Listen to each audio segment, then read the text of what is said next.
I mean, you cannot get any more old timers day than rupturing your Achilles. And why is that guy batting? Welcome to Yank Your Mets, the podcast that covers all things Yankees and Mets, always down the middle and just a bit outside. I'm your host, Phil Wolf. I will be your Yankees fan for the remainder of the program. And I'm joined not by Keith Hernandez, but by Chad, Mr. Met Vossen. Chad, it's good to see you. Yes, I guess. Maybe it's good to see you. It is good to see you. It's good to see you. It's not good to see the Mets. I'll tell you thank that you. much. Yeah.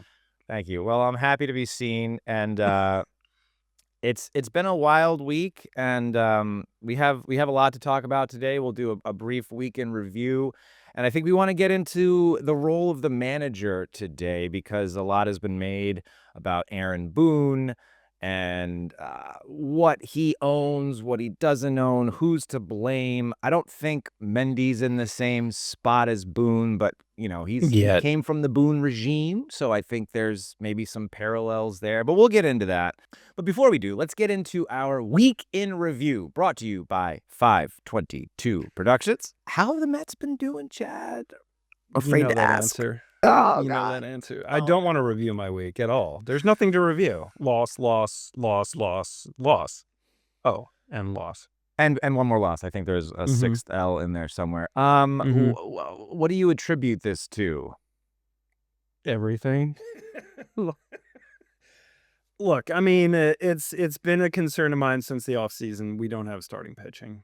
Like, starting pitching breaks streaks, and if your bats go cold, they can hold you into a game. But we don't have any starting pitching, so, I mean, outside of David Peterson. My prediction last week was David Peterson is the only pitcher who can make it through 6 innings. And sure as shit, David Peterson, only pitcher through 6 innings. And I almost ate my words when I saw Manaea cruising through 5, and he had like 52 pitches, and he had like a shutout. He'd given up 1 hit.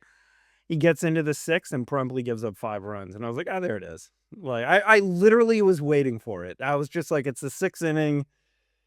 I mean, he's only got 52 pitches. He's got to make it through this inning, or whatever it was. I don't know if it was 52, but he was in the 50s, and it was just like bloop blop, just gone. It's been a rough week, and they just don't have starting pitching to right the ship, to just kind of like, okay, bats, you're not hitting, I got you, like, hold my beer. And everybody's just spilling beer. Nobody's holding it. Oh, man. And it kind of goes against, we talk about the importance of starting pitching and how different the game is today with respect to your starters, where they're only expected to go 5 or 6 innings. I mean, most guys don't even go 6. You mentioned David Peterson. It's a rarity anybody goes 7, even 8. Forget about a complete 8. game. 8 innings. 8. But the modern day game says, like, hey, your starters only have to go a certain amount of time because there's so much more emphasis and power in your bullpen when everyone's throwing 100 miles an hour. But this just goes to show you how important having those workhorses is. Having guys that can sustain longer games and get you into the later innings, because and this has certainly happened with the Yankees, and it's happened with the Mets. As good as our bullpens may be, you're going to tax them if your starters can't go more than 5 or 6 innings. But the game is also telling you, you don't need to go that far, but then you run into this problem where then your bullpen gets taxed and they start to give up the runs, or your starters, you don't let your starters work out of jams. And so they're not conditioned to get through those tougher innings where, you got to let them figure it out because you don't want to tax your bullpen. And then you back yourself into a corner where you're running out of bullpen arms because the last 4 guys have thrown 30 or 40 pitches. Yeah. So it's this weird place where the game is telling you one thing, but the results are showing you something completely different, I think. Yeah, and well, I mean, the Mets are using their best pitchers down already. They're down a run or 2 because they haven't been hitting. And look, no bullpen has an ERA of 0. So, like, now you're asking the bullpen to go 4 innings instead of 3. And, like, they're probably going to give up 2 more runs. And then you're done.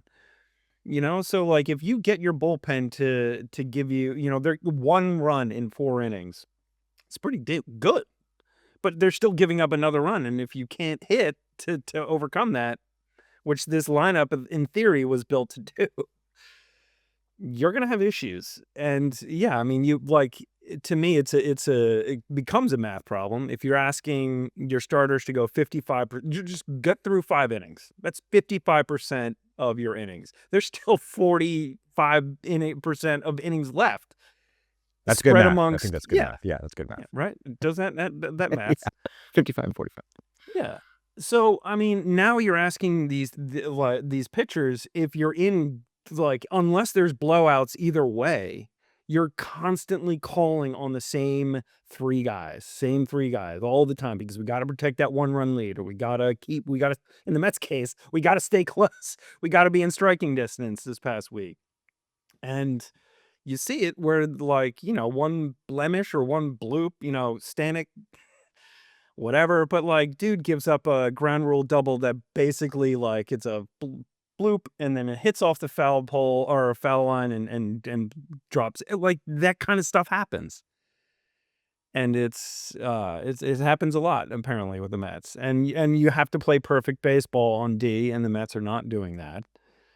And you got to hit with runners in scoring position. When you do get those chances, if you're not hitting well, you got to drive them in or move the runners over, and they're just not doing it. Yeah, I think that's maybe the most aggravating part when you have those opportunities and you just squander them. You think you're gonna, you're teed up for a big inning. You got runners on first and second, or bases loaded, nobody out with which is what the Yankees had yesterday. They ended up winning the game, and we'll get to that. But more often than not, it seems, especially with our teams, they just don't move runners and do the little things well that help you win ball games. And when you want to put up a crooked number, for instance, bases loaded, nobody out, you manage 2 runs. It's like, come on, guys, let's get something going. The Mets, though, just briefly, and they've played really good teams, and so much of what baseball is, I think, is not who you play, it's when you play them. And you wouldn't have picked the Guardians, a team that was a seller at the deadline, to be playing this well. But this is part of the reason why I wanted the Yankees to sell, is because when you do that, something changes, I think, in your mentality. It's like, now we're playing with house money, and the Guardians are on fire right now, and you just happen to run into them at the wrong time, right? Post trade deadline, they're one of the hottest teams in the league, and then you have to go to Milwaukee, and they're the best team in the league. So is this just the Mets being our traditional Mets, or is it just bad luck that you've run into a couple of good teams? Because these haven't been blowouts. I mean, these have been pretty close games. Are good teams not supposed to beat good teams? I'm just curious, because we haven't beaten any good teams. So that's a good point. That's a good point. Guess who you play in the playoffs? The best teams. Good teams. And you need to beat them. And we just, like, I don't care. Go to Milwaukee. Like, I mean, who knows what happens today, but we're probably not going to win a game. We have the Indians at home. We have the best home record when we have the Guardians at home. We have the best, or had the best home record. Nope. Like, you need to beat the good teams. And, play 500 against the good teams, and we're not doing that. It's been a rough week for Mets fans. It's been a pretty rough week for us Yankees as well, although I think there might be a little bit more hope, as poorly as we've played, getting swept in Miami, nearly swept out of Texas. I think a lot of fans probably thought that if they had lost that third game to Texas, Aarron Boone might have lost his job. There was just a lot of chatter about that. But the Yankees find a way to just, right when you think the season is over, they kind of flip the script a little bit. David Bednar who was one of our trade deadline acquisitions, comes in for a 5-out save, and just, like, when the team needed him most, put the team on his back, gets the 5-out save. And coming out of Texas, you're thinking, okay, maybe we're starting to right the ship a little bit. Devin Williams has been a disaster. Other bullpen arms like Luke Weaver, who's kind of settled in a little bit, but coming off an injury, he was kind of a question mark. Jake Bird, who was another trade deadline acquisition, I think got sent down. I'll have to check that out. Yeah, he went to they demoted him. They demoted him. Yeah. And, So we have to have a closer, and I think it's going to be David Bednar. He does the same thing yesterday. After having lost the first game in the Houston series, it's crazy to think that these are must-win games early to mid-August, but the Yankees are in a position where they're just like a half game or a game ahead of the Guardians for the final wild card. I mean, we started the season 42 and 25 with this, like the best record or second best record in the league, and everyone's talking about, World Series this and all of that, and here we are now with the worst record since June 13th, which is also kind of funny. Like people just pick that date as like Yeah, why is it's like that? I mean, the Mets have the 3rd worst record since June 13th, and I think we were probably 1st or 2nd, and, like, we have the same exact season going on with the it's same exact literally a issues. parallel. Yeah, is June Yeah. 13th like middle of the season? No, it can't be, right? Because there's like July, August, September. And is it a third of the way? Is it Is a that yeah, third? why is June Why 13th the day? everyone's just hyper focused on June 13th. Anyway, well, that's maybe a subject for another show. But it's been a tale of two teams. Best record in the league, worst record in the league. Mhm, And but I think we've found our closer, and it's wins like we had yesterday mhm. that really kind of give you hope. I mean, hitting big home runs, these comeback wins that you're used to Yankees teams of yesteryear giving you, where they're never out, even if they're down 3 or 4 runs in the 8th or 9th inning. Trent Grisham with a monster home run to put us Boom. over the edge against a team that has been our kryptonite since Nemesis. 2015, with Dallas Keuchel shutting us out in the wild card round. I mean, I don't want to relive those years, but I think Mm. there's a little bit more reason to be hopeful with the Yankees. Still, if we go out and lose today, what have we accomplished? We would have lost every series dating back to the trade deadline. So I think time will tell, but there does seem to be a little bit more urgency in the Yankee clubhouse. Aaron Judge is back. Yeah, see? That's good to see.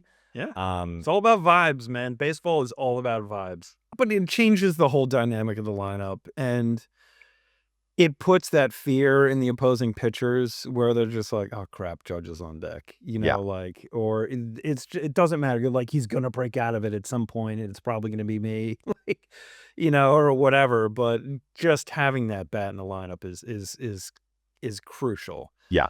But, yeah, like, you and that's such an important or hard decision for the manager to make 'cause Judge is sitting there like, I'm fine, let's do this, like, let's go."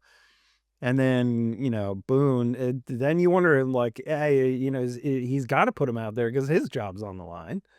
But at the same time, he's also got to look for the betterment of the team. And then, if he rushes him back, like those are difficult decisions to make.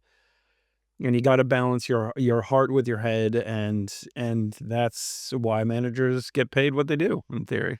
And that's an excellent segue, Chad, to our topic Thanks. of the week, which is the role of the manager. And you touched a little bit on that. When we think about, how much impact the manager has on the game, it's so much more nuanced than I think people realize. And I'm curious to see. I'm curious to know where you sort of fall on Mendy right now, because this is his second season as manager with the Mets.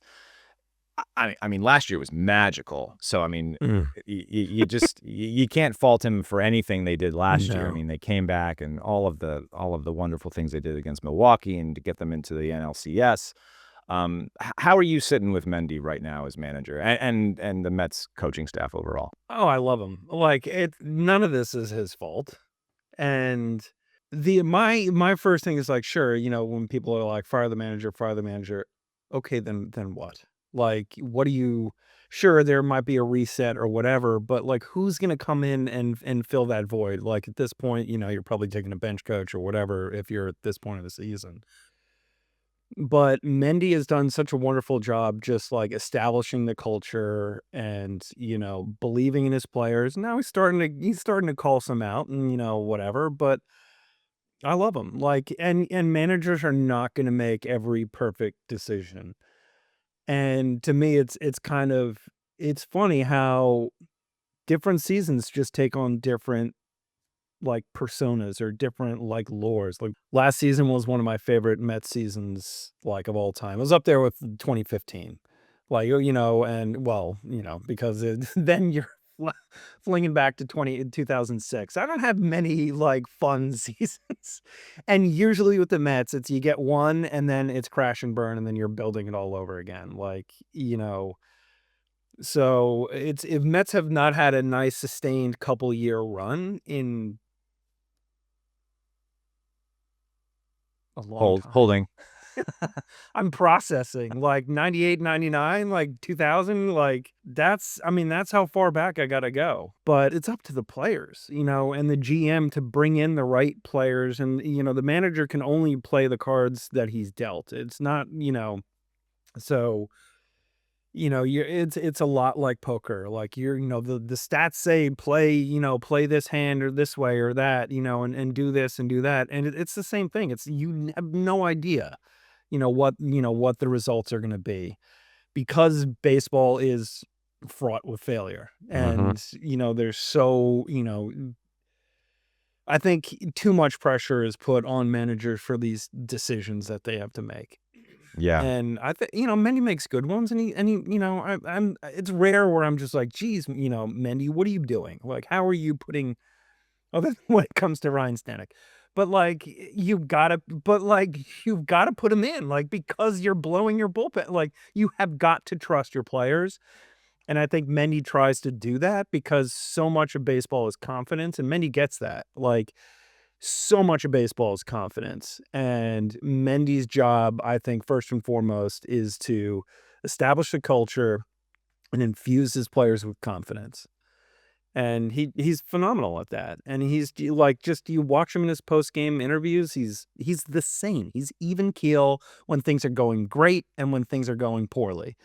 And that's what you need. You just need that sort of consistency He's great. because He is he's great. great And at I was that. going to note that because having listened to Boone, especially against losses, Boone is Mm. also that consistent, like not get too high, not get too low. But Mendy just he knows how to flip it and he knows how to talk to the media and Mhm. he's so smooth about it. I think Boone, and maybe this is just the way he speaks, he's a bit more calculated. You can Yeah. see sort of the gears turning in his head. What can I say? What can't I say?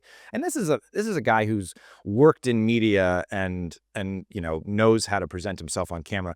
Mendy doesn't do that. Mendy is Mm. like he'll call it like he sees it, and he'll Mhm. tell you that if a player didn't execute on a pitch or Mhm. didn't have a great at bat or chalk it up to the other team for making a great play.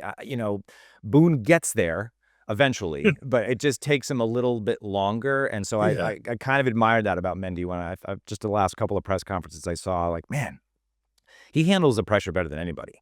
And New York is not a place, you want to be futzing No. around against the media. So Nope. kudos to Mendy. Um, Yeah. so he's crushing it. But yeah, but Boone like has and some of the more successful Joe Torre like managers that have played in New York. Hmm. They sort of at least get and granted, Torre is flipping it back to the 70s and it's just It's a not, different time. it's a different time, it's a different sort of beast.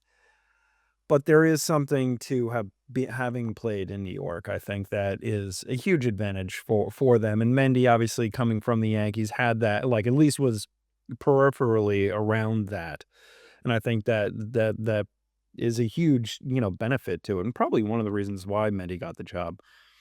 Yeah. Um, but Boone, he having played on those Yankees teams, like he gets what the pressure is, what the expectations are. And okay, he gets there like eventually, but he is able to sort of relate that and to the media and ultimately, to the players who may or may not be listening to, through the media. Who knows? I'm sure they are. They have to. I think it's Yeah. impossible to ignore in that media landscape. No. Yeah. But you bring up a really good point about trusting your players, and I think this is what kind of can make or break a manager. Earlier this week, Boone brought Devin Williams back in in a game where, I mean, I think fans had already been done with Devin Williams, but because of starting pitching not going deep into games, Yeah. exhausting your bullpen because of that reason, where else do you go? Mhm. You go to a guy like Devin Williams in a tight spot in a tie game in the late innings because you have no one else. And Mhm. if you don't go to him, you have to go to someone else who's, probably pitched more than he should have across the last few games. So he goes to Devin Williams and he blows the game. And really only on he made one mistake, which was I think a hanging changeup, which Trammell just put into the seats. The game tying hit that he gave up was actually not a bad pitch, and like you just got to give Correa, Tip your cap. a credit to good piece of hitting. The ball was down and away, and he reached for it, and he poked it into center field, and he tied the game. Like there's just nothing you can do there. Mm. But what else is Boone supposed to do? I mean, he doesn't want to Yeah. go to Bednar because he's got to play the long game and think, well, if I get the lead here, Yeah. I still want to save my closer. By the way, he just pitched 40 pitches. He just threw Mhm. 40 pitches, 2 days ago, even after Yeah. a day off. So, but when he brought him in this time, this I was like, I think my exact words were, "Oh no." Uh, because you just had the sense that he was going to blow it. But Mhm. that's the game. He had to bring him in. He's got to trust because Devin Williams Yeah. is if the Yankees are going to make a deep postseason run, Devin Williams is going to have to be a part of that. Oh, 1,000%. So as we're talking about managers, and I think as difficult as their job is, I want to sort of touch on some of the things they can control and some of the things they can't control, and really that highlight how difficult their job is. Like when you look at things a manager can control, the lineup, right? Mhm. Still based on analytics, but that it's their job to make the lineup every week. When pitching and player changes are made, when to bring a starter out, when to bring a reliever in, defensive substitutions, stuff like that, like game time decisions, like in-game decisions. Communication and schedules. Like I'm sure that all the administrative stuff happening behind the scenes that is just not sexy, but like is important. Yeah. How they're communicating to the players, getting the message across, when to practice, when not to practice. And that leads to sort of clubhouse atmosphere and culture. And I think that is like one of the biggest elements of what a baseball manager does Mhm. today. Everything else that I had mentioned earlier, analytics plays a deep, deep role in all of those things. And I think the culture of both of these clubhouses is pretty good. I mean, losing Mhm. sucks, but I don't think because our managers don't get too high and don't get too low, they're not calling their players out in public. The players trust our managers. I think the Mets legitimately like Mendy. And I Oh, think they the love him. Yeah. players like Boone. Yeah. And so Players, managers. players, managers. And that's not unique to the Mets and Yankees. I think that's Yeah. just around the league. So all the Yankees fans that want to fire Boone, I think, live in this bubble where they don't see outside. Every manager or most managers are playing these games, right? This is how Mhm. they run the operation. I think the differentiating factor is it kind of comes into the areas of the game that they can't control. And you mentioned it earlier. Player performance.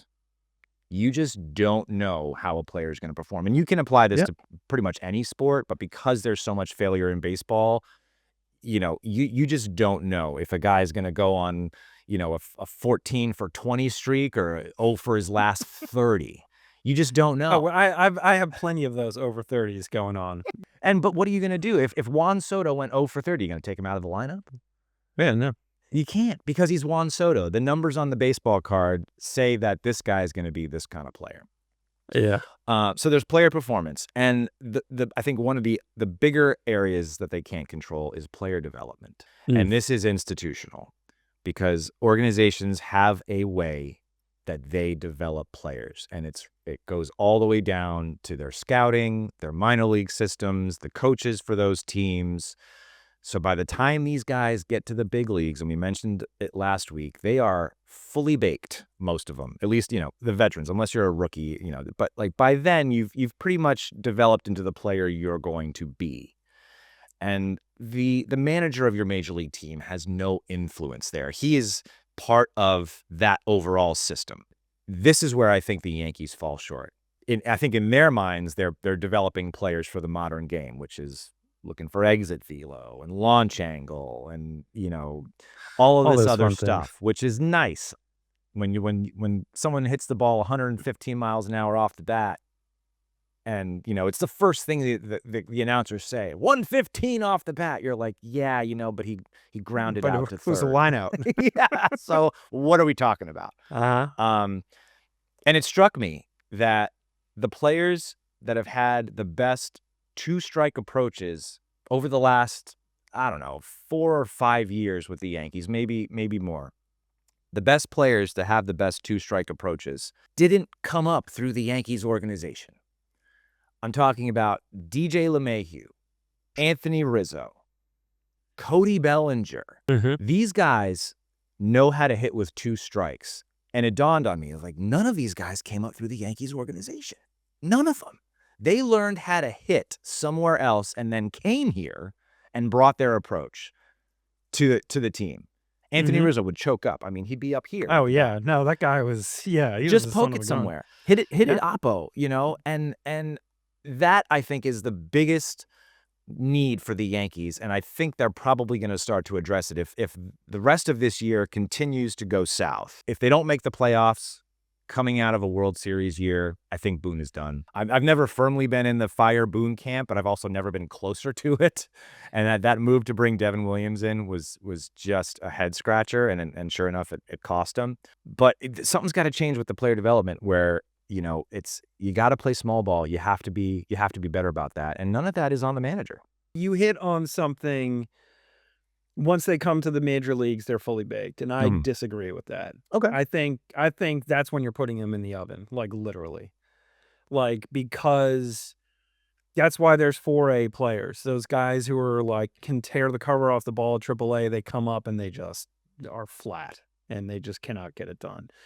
And I think Mendy has done an interesting job, I think, with Vientos last year, and now how he has to handle him this year, like, is critical. Like, not on the field, off the field. How do you take somebody like Vientos, who had the season he had last year, and now he's having the season he has this year, and how do you like, what are you saying to him? How are you keeping his confidence up?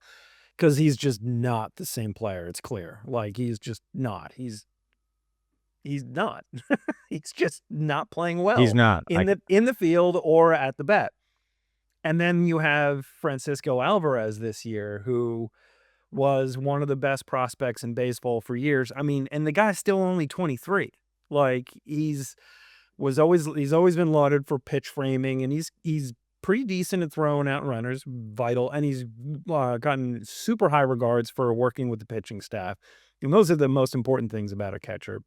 Then he's got pop, and he can hit, but he wasn't hitting this year. Mhm. And how he's handling him here, and I think it was more of a systematic approach where they're like, okay, send him down and let him just work things out.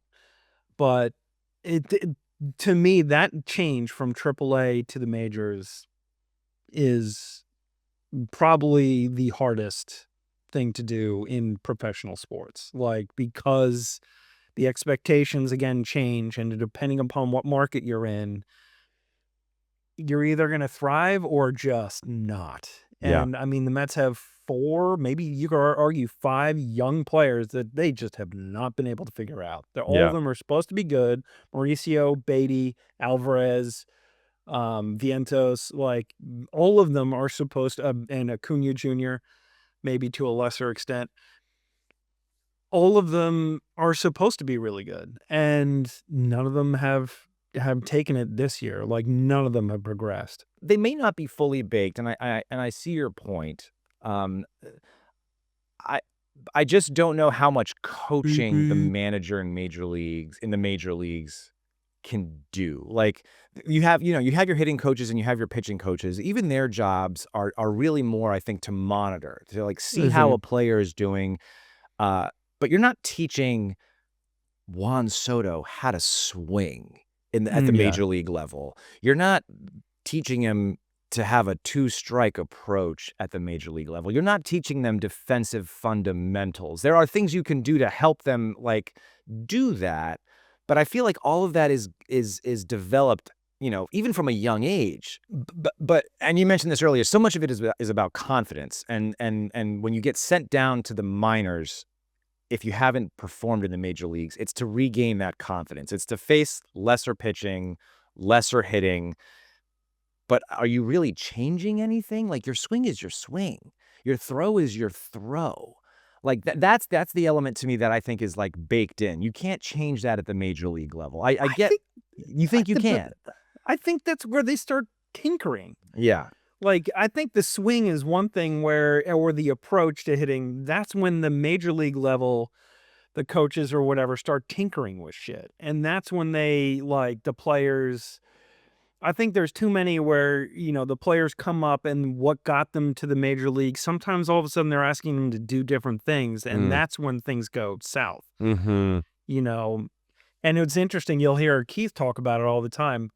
When Vientos is right, he's going to the opposite field, and he's just not doing that this year. When Jeff McNeil is right, he's slapping the ball, and but he's not doing that. And why? Like, there's gotta be a reason why if something worked really well last year, all of a sudden they're not doing it this year and they're having poor seasons. Like, isn't why wouldn't you go back to what worked? Is it I mean, is it analytics again? Is it because analytics has Probably. has created a generation of guessers? I mean, I was thinking about this the other day. Anthony Yeah. Volpe had an at bat. He took 4 pitches. The first one was a ball. The next 3 were strikes, and none of them were, like, borderline. They were all strikes. He watched all 3 of them go right by, never swung the bat. And I'm thinking to myself, have we lost the ability to just think for ourselves? They're guessing. They're not reacting to the ball, and I think it's analytics. I think it's analytics. It's the same reason why it's like the managers aren't changing their approach. When the Yankees started 42-25 and had the second best record in baseball, was Boone doing something differently? Yeah. Was he deploying his bullpen in any different way? No, I mean, and that's why it's the same thing as poker. You're gonna hit a hot streak and you're gonna hit a cold streak when you play those odds the way that they do. I think Mendy maybe a little bit more last year, like you would hear him say, I just went with my gut. Mhm. And now, like, I'm sure upstairs hears that and they're like, "Ma, we can't, I'm not paying you to go with your gut. I have a whole department. I'm spending millions of dollars so you don't go with your gut." And, that's a hard time. I know there were, Terry Collins, like that guy's old school as it gets, with that, as soon as analytics started creeping in, their days were numbered, like, Yeah. because they don't want to adjust to that. And I think Mendy and Boone they're a nice sort of blend or hybrid approach to that stuff. I think it's gonna get even I think it's gonna get even worse, better, less, I don't know, like, I A think heavier there's gonna be reliance more. on analytics, Yeah, a you mean? heavier reliance Yeah. on analytics. And I think the problem with some of these younger hitters is they're looking for this pitch in this instance, and if they don't get it, they can't adjust. Right. Where you'll hear Keith talk about it all the time. Yeah, you gotta look for this, but you gotta be prepared for if it's a hook and, you're sitting dead red and you get a hook, you've got to adjust. Yep. That's probably gonna be easier because it's a much lower pitch, but you've gotta be able to adjust. I mean, and you'll hear Ronnie, like, he'll say, like, "Oh, he's gotta sit, four-seamer, on this, it's 1 and 2, and he's gonna," he'll make a guess at what the pitch will be. Most of the times he's right, but often enough, he's just wrong, Right. and that's a guy who's like a very accomplished major league pitcher and has watched thousands of games, and he's still wrong. Yeah. And maybe that's the reason why you see, the tale of 2 seasons where it's, 42 and 25 and then 13 and 30. It's not probably accounting for other teams adjusting. Uh, you're sitting fastball count and you get the hook and you're like, well, I didn't expect that. So many pitchers pitch backwards these Exactly. days because the Yeah. numbers say one thing. Eventually the numbers are going to push everyone so far in one direction. it's the manager and the analytics team that's going to say, we're going to do it backwards. And then we're going to, the other team's not going to adjust because they're still stuck in the mindset of like 80% of the time this pitch is coming. The biggest knock on Boone is that he doesn't hold his players accountable. And, that's Yankees fans just wanting to see sort of like the Billy Martin era where he's like throwing, tables in the clubhouse and screaming at his players.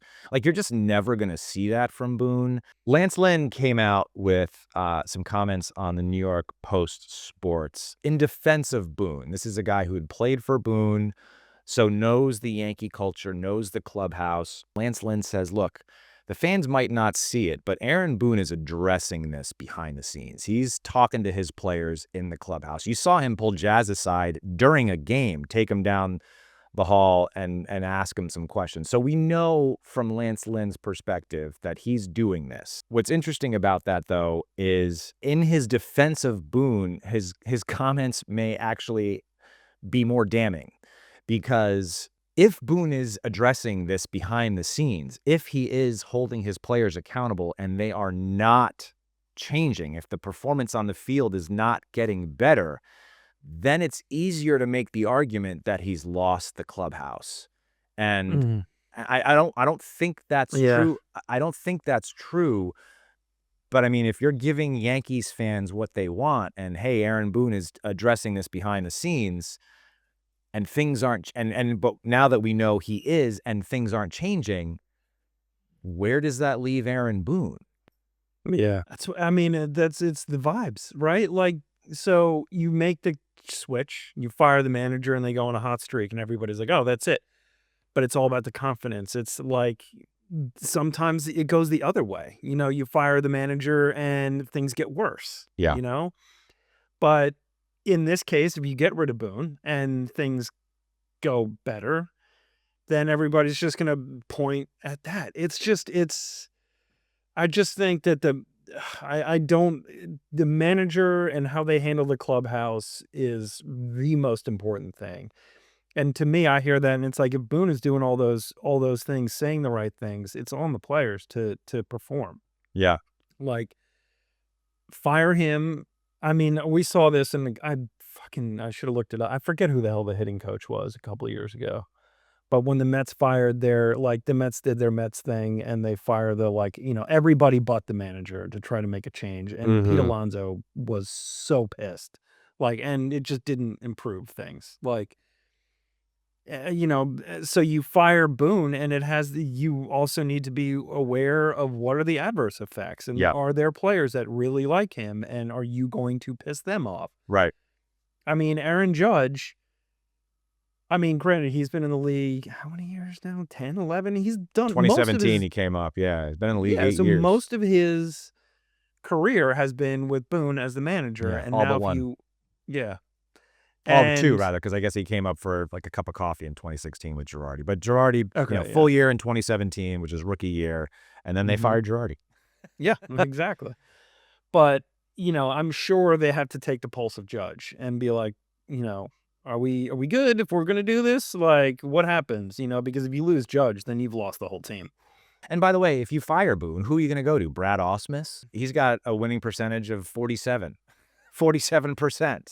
He's your bench coach. If you fire Boone, is Brad Ausmus going to change the culture? Is Luis Rojas going to change the culture?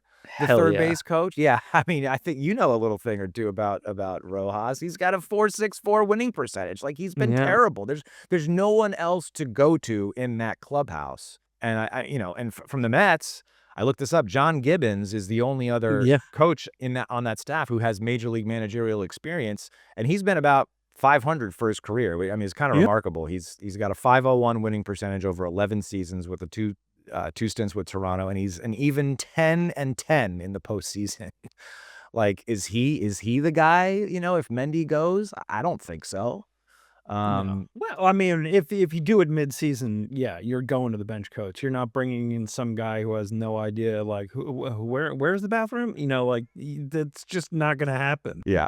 Like, they're going, and like, to me, then it's like, that's almost, you're not changing the culture if you're just elevating the bench coach. Yeah. Like, how is that changing the culture? It's not, because what sweeping changes is this person making over a month and a half to change the direction of the ship? Yeah. It's a mental thing, and it's I just don't think that you're gonna get the results that you think you would by just taking the manager out. Yeah. It's all about, do they get hot at the right time when you Yeah. make that change? Yeah. I think if you do it mid-season, it's more from management saying, I'm sending a message to the team. Yeah. Enough is enough.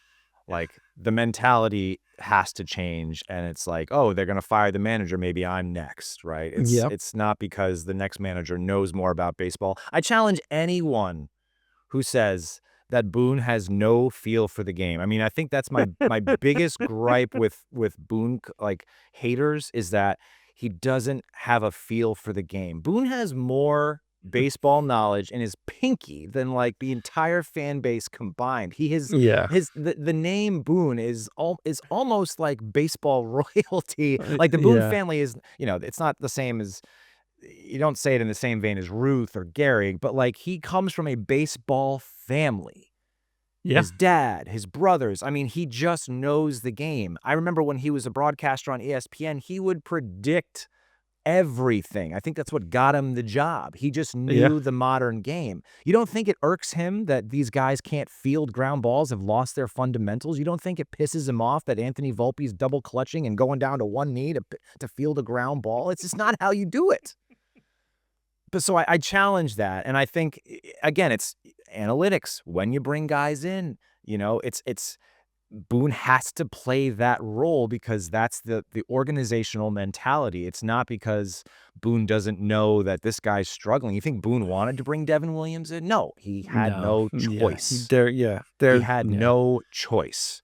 Oh, I just feel for Devin Williams. Like, Yeah. it's just, and I think it's a big roll of the dice when you give up a home run like that, when your team is basically cruising into the next round, and you give up a home run like that, and you're a closer, and then you're like, you know where we should put him? We should put him in New York. Let's see how he reacts to that. I mean, that, like, to me, that's kind of on Cashman. He needed to go to, I mean, even San Diego. Anywhere just else. send him anywhere but LA, New York, or Boston, and Yeah. he would have been fine. Right. Or he would have had a better chance at recovering. But nope. You send him to New York, and you send him to the Yankees, and you're like, oh, yeah, remember that whole thing that you gave up to the other Mets team? Don't worry about it. Go out there and do your thing.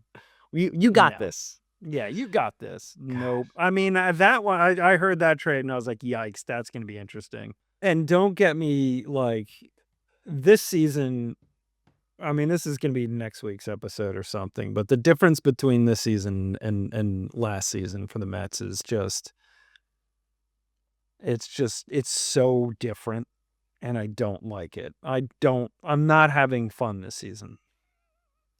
I'm just not. Last year was so much fun, and this year, and we're still in a playoff position, and this is just not fun. Let's cap it off with our predictions for next week. Where do you see the Mets landing? I think I told you offline that I feel there's like a comeback for both teams in the works. I think the Yankees are starting to tread down that road. How do you feel about the Mets moving forward? I'm going to make the same prediction I made last week, that David Peterson is going to go 6 innings. Nobody else is going to snip, although Manaea came close. It's going to be the same thing. I see. Maybe I just don't. I don't. I'm out. I don't. Peace. I think I'll be pleasantly surprised with a 500 week. Yeah.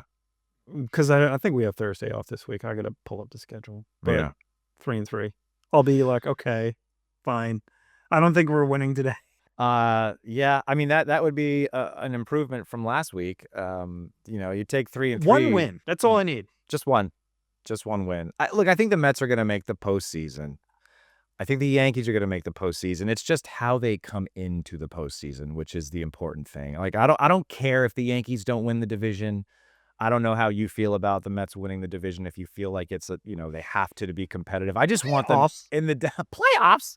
I just want them in the dance. I just want them playing well going into it. I think it's all about who you play and when you play them, and so much about baseball is momentum and streaks, because, as we've said, there's so much failure. I want them playing hot at the end. If they're the last wild card team, but they've won 7 out of the last 10, that's fine. I just want them playing Yeah. well. I want them playing with confidence.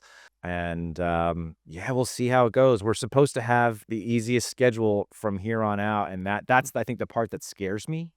It's that, players do this, they tell you they don't. Expectations. It's expectations. They tell you they don't do this, but I guarantee you they're looking at these teams and in the back of their minds thinking, "Yeah, we got the Twins. Like, we own the Twins, right? We got the Cardinals coming up. Like, we can beat them." And that's where you lose games. If you've just chalked it up to we're better than them and we should beat them, and then by the way, like the starting pitcher you're facing hasn't lost a game in the last week or 2 weeks or whatever it is.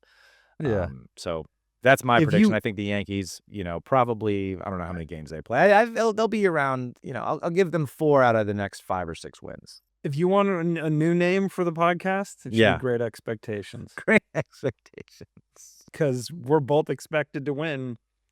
We're not. Yeah. And I'll say this about the Mets. If the Mets win the division and can rest the bullpen, I have confidence in the postseason experience. If the Mets get in there on the wild card, we're fucked. They're done. They are just done. If let's say, forget, how the playoffs shake out. If I said, Phil, we're going into the season or into the series, you're going to face David Peterson, Sean Manaea, and Kodai Senga. Does that scare you? I'm not particularly scared. No. Yeah. No. Although if you told me you were going to face Max Fried, Carlos Rodon, and Cam Schlittler, would that scare you? Yes, only because the Mets excel at not touching rookies that you're like, who's this guy? That's Cam. Yeah. I mean, the whole reason the Mets won that game last year is because they took Schwellenbach out after cruising through 7. And they're like, get him out. And the Mets just annihilated the bullpen. Yep. Like that. Like, as soon as he came out, I was like, okay, let's go. Let's hit it. And sure as shit, yeah. All right. That's going to do it for us today on Yank Your Mets. Be sure to like and subscribe on YouTube. Follow us on Instagram. And we will be back next week with more Yank Your Mets content. Chad, this has been a pleasure. Thanks as always. Thank you, Phil. Here's to better baseball.